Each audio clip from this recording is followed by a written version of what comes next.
First Contact and Invasion. Commander Ilara Vega stood on the observation deck of the International Space Defense Station, her dark eyes fixed on the holographic display showing an anomaly at the edge of the solar system.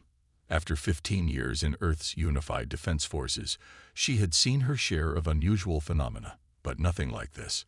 Confirmed, Commander, Lieutenant Chen reported, his voice tight with tension. 17 objects, massive in scale, moving through the Kuiper belt at velocities that defy our understanding of physics. Ilara's heart raced, but her voice remained steady. Time to Earth intercept. At current velocities, 72 hours. The words hung in the air. After decades of scanning the stars for signs of intelligent life, humanity's first contact was approaching with alarming speed. Alert the Security Council. Initiate first contact protocol, she ordered. And get me Dr. Emerson. Dr. Liam Emerson had spent his career preparing for this moment. As Earth's leading xenolinguist, he had developed theoretical frameworks for communicating with non-human intelligence. Within hours, he was broadcasting mathematical sequences, simple atomic structures, and basic greetings across all frequencies toward the approaching vessels. No response came. They must be receiving us, Liam insisted during the Emergency Security Council meeting. Their technology clearly surpasses ours. Perhaps they communicate differently. Electromagnetic pulses, quantum entanglement, methods we haven't conceived. General Martins, a veteran with old-school military thinking, scoffed. Or perhaps they don't care to talk. Ilara studied the latest trajectory data. They've adjusted course. Directly toward Earth. Not Mars, not Venus. They know exactly where they're going. President Kwan's face remained impassive on the video feed. Continue attempts at communication, but ready our defenses. I want every satellite, every ship, every ground-based system prepared. We hope for peace, but must prepare for otherwise. The alien vessels entered Earth orbit precisely 68 hours after detection. Massive obsidian structures with strange, pulsing blue veins running across their hulls, they positioned themselves above major cities worldwide. Smaller craft detached from the motherships, descending through the atmosphere. Still no response to our transmissions, Chen reported, his voice barely audible. Ilara watched the descent on multiple feeds. Those aren't landing patterns, she realized with growing horror. Those are attack formations. The first energy weapon discharged over Shanghai, a blinding purple beam that cut through the city's financial district like a scalpel. Similar attacks began simultaneously in New York, London, Moscow, and 12 other major urban centers. We're under attack, Ilara shouted, switching the station to battle mode. Launch defensive countermeasures. Earth's military responded with everything they had. Missiles, laser defense systems, electromagnetic pulses. But against the alien technology, they might as well have been throwing stones. The attackers, whom humans would later call Xorians, moved with terrifying precision, targeting power grids, military installations, and communication networks. Within hours, Earth's formal defense structure was in chaos. 3 days into the attack, Ilara and what remained of Earth's command structure had relocated to a hardened underground facility in the Rocky Mountains. Casualty reports rolled in continuously. Millions dead, infrastructure destroyed, governments in disarray.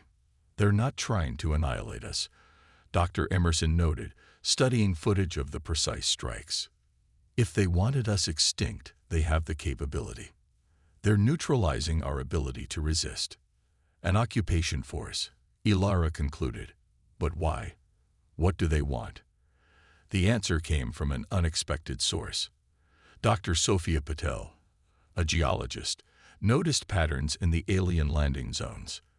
They're establishing bases near major deposits of rare earth elements, she explained, highlighting locations on a global map, particularly those used in quantum computing and advanced energy systems, elements we've barely begun to utilize effectively. Mining colonies, General Martins muttered. They see us as pests to be cleared from valuable real estate. The first direct communication from the Xorians came a week into the invasion. A transmission, broadcast globally in perfect English, was clinically detached. Your resistance is unnecessary and inefficient. The resources of this planet have been claimed by the Xorian collective. Compliant populations will be permitted restricted habitation zones. Non-compliance will result in termination. You have 24 hours to surrender your governing authorities. President Kwan's response was immediate. Humanity does not surrender its home. The Xorians responded with a new wave of attacks, more devastating than the first. But in the midst of destruction, something unexpected happened. Humans began to adapt.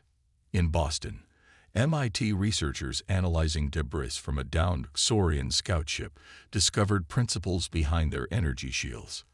In Nairobi, a teenage engineering prodigy found that certain frequencies disrupted Xorian communications. In Shanghai, survivors noticed Xorian troops avoided areas with high concentrations of certain industrial chemicals. Information flowed through makeshift networks, old radio equipment, repurposed satellites, even paper messages carried by volunteer runners. Humanity, fragmented but unbowed, began piecing together understanding of their enemy. They underestimated us. Ilara told her makeshift war council 30 days into the occupation.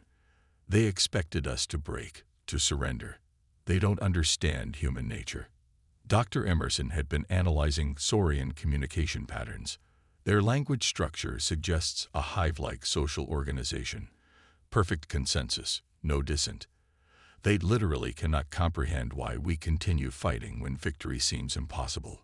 Because it's not impossible, Ilara replied, her eyes burning with determination.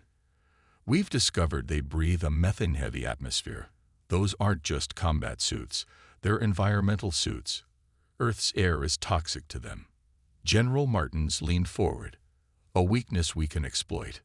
One of many we're finding, Ilara confirmed.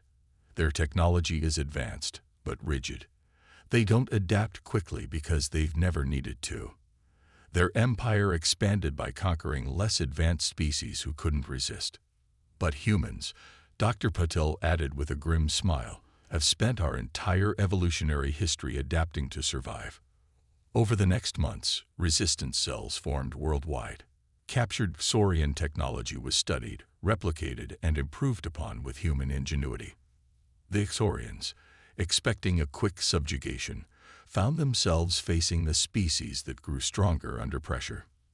In her bunker, examining the latest intelligence, Ilara allowed herself the first real hope since the invasion began. The Xorians had made a fundamental miscalculation about Earth. They saw a technologically inferior species and expected an easy conquest.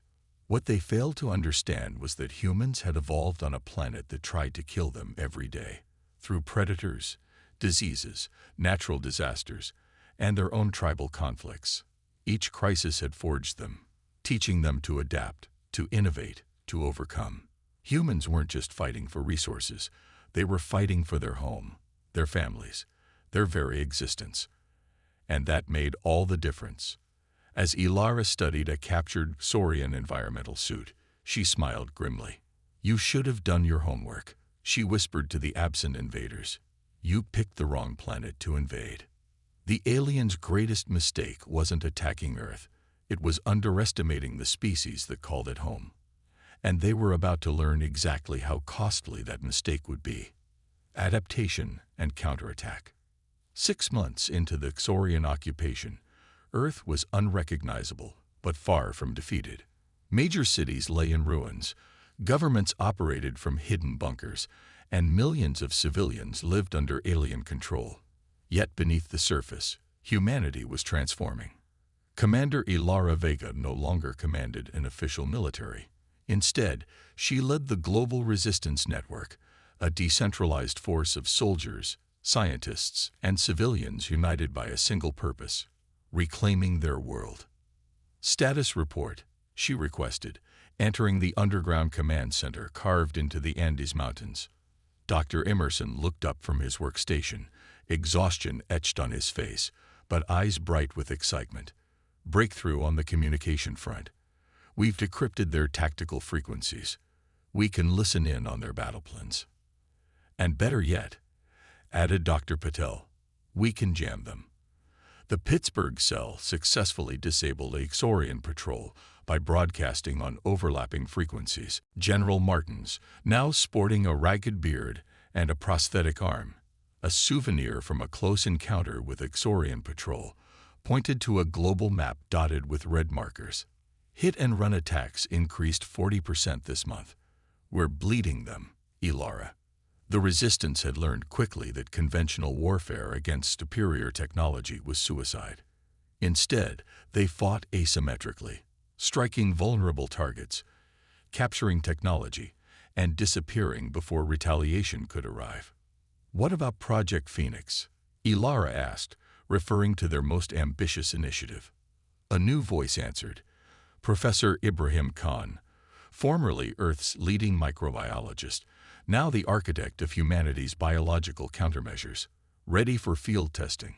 We've synthesized compounds that degrade their environmental suit filters. Not immediately lethal, but it forces them to retreat or suffocate in our atmosphere. They still control the orbital platforms, Martins cautioned. Any major offensive will bring orbital strikes. Ilara's lips curved into a tight smile. Not for much longer. She revealed the Resistance's boldest plan yet, Operation Icarus. Using captured Xorian shuttlecraft modified with human technology, strike teams would infiltrate the orbital command platforms. If successful, they could disrupt the aliens' coordination and possibly gain control of their weapons systems. It's high risk, she acknowledged. But the intelligence we gathered suggests the Xorians are struggling. Their invasion force wasn't prepared for prolonged occupation.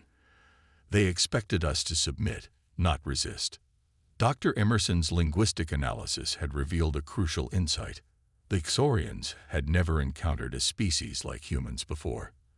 Their previous conquests were either pre-industrial civilizations or highly specialized species that excelled in single areas but lacked humans' adaptability. They don't understand us, he explained.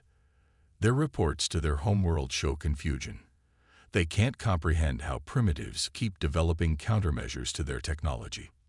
The Resistance had discovered another critical Xorian vulnerability quite by accident. During an attack on a Xorian outpost in Kenya, several alien soldiers had been exposed to Earth's atmosphere when their suits were damaged. They died not from oxygen toxicity as expected, but from infections.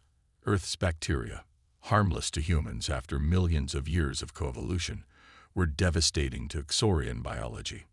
Professor Khan had been weaponizing this discovery. They have no immunity to our microbiome. While developing environmental suit countermeasures, we've also been cultivating specific bacteria strains that target their biology. 3 days later, Operation Icarus launched from 12 points around the globe.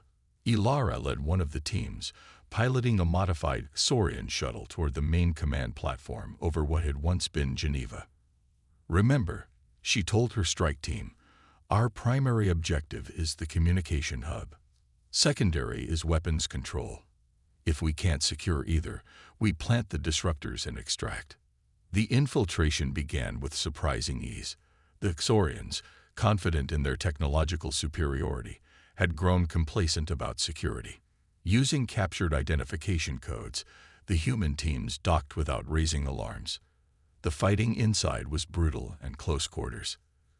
Xorians were physically stronger than humans, their environment suits providing additional protection. But humans fought with desperate creativity, using sound disruptors, electromagnetic pulses, and even primitive projectile weapons that the aliens had dismissed as obsolete. In the command center, Ilara's team secured the communication hub while suffering heavy casualties. She personally uploaded the virus developed by Earth's programmers, a hybrid of human coding and reversed-engineered Xorian logic. Hub secured, she reported through the encrypted channel. Initiating system override. Across Earth, Resistance cells launched simultaneous attacks on ground-based Xorian installations. As planned, the orbital platforms were unable to coordinate defensive measures. The virus spread through their network, causing cascading failures in weapons, communications, and life support systems. What the Resistance hadn't anticipated was the Xorians' response. Rather than fight to the death, the aliens began a rapid, organized retreat. Their remaining ships broke orbit, abandoning outposts and personnel. "They're running," General Martin said in disbelief as they watched the exodus from the captured command platform. Dr. Emerson, who had joined the second wave, studied the Xorian communication logs. Not just running, they're sending warnings. They're telling their fleet not to come here. Professor Khan examined a captured Xorian officer, one of the few taken alive. Fascinating. Their biology is even more vulnerable than we thought. Exposure to our environment isn't just dangerous, it's catastrophic. Their immune systems have no concept of the diversity of life we take for granted. In the days that followed, humanity began the difficult process of reclaiming their world. The Xorians had left behind vast amounts of technology, faster than light drives, energy systems, advanced materials that would accelerate Earth's development by centuries. More importantly, they left knowledge. From captured databases, humans learned they were far from alone in the galaxy. Dozens of spacefaring civilizations existed, trading, warring, and forming alliances. The Xorians were feared conquerors who had subjugated many worlds, until they encountered Earth. 1 month after the Xorian retreat, Ilara stood before the newly formed United Earth Council, composed of leaders from every surviving nation. "The Xorians won't return," she reported. Their final transmissions classified Earth as a death world, too dangerous to invade. But others might come for alliance or conquest. President Kwan, who had survived the war from a bunker in the Himalayas, addressed the assembly. "Then we must be ready, not just to defend ourselves, but to take our place among these civilizations. Humanity has proven its resilience. We survived our trial by fire." "More than survived," Ilara added. "We emerged stronger." The invasion had forced humanity to overcome its divisions. Nations that had been enemies for generations fought side by side against extinction. Technologies developed for war were already being repurposed for healing the planet and rebuilding society. Within a year, Earth launched its first faster-than-light vessel, the Phoenix, with Commander Ilara Vega at its helm. Its mission, to contact other civilizations and establish Earth as a new power in the galactic community. On the bridge, watching Earth shrink behind them, Ilara reflected on the war that had transformed humanity. The Xorians had seen humans as primitive, unworthy of diplomatic contact, too weak to pose a serious threat. Their dismissal of humanity as just another conquest had been their undoing. What they failed to understand was what made humans unique in the galaxy, not their technology or their physical abilities, but their adaptability, their creativity under pressure, their unyielding determination to survive. Humans didn't break under catastrophe. They evolved. As the Phoenix engaged its faster-than-light drive, Ilara smiled. The stars awaited, and humanity was reaching for them, not as conquerors or victims, but as survivors who had learned their own strength. The Xorians' greatest mistake wasn't just attacking Earth, it was awakening humanity to its true potential. And now the galaxy would know. Underestimate humans at your peril.